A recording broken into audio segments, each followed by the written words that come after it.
आई हम बनबै छी सीम आलू के सब्जी सरसों खट्टा वाला।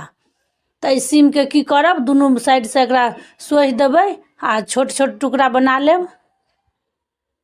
एहिमे हम आलू काटि कऽ सेहो राखि लेलियै धो कऽ, सीमो धो लेलियै। आब हम बनबै छी। आब एहिमे दै छी तेल, पचफोरन, तेजपात, हींग। आ फोरन जरि गेलै, आब एहिमे सीमके धऽ दै छियै। एहिके एखन थोड़े देर तक भुजा देबै सीमके। आब ई भुजा गेल। आब एहिमे आलू धऽ दै छियै। अब ई काटल टमाटर छै से दऽ देबै।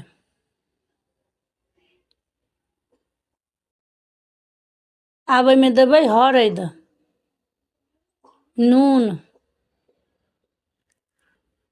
एहिके मिला देबै आ एहिमे हल्का पानि धऽ देबै, ई सिद्ध हेतै सब्जी। हल्का पानि धऽ देलियै कनिके। आब एहिके झाँपि दै छियै। आब ई सिद्ध भऽ गेलै, आलूओ सिद्ध भऽ गेलै, सीमो सिद्ध भऽ गेलै, पानिओ जरि गेलै। आब एहिमे दै छी मसाला, धनी, मिरचाइ,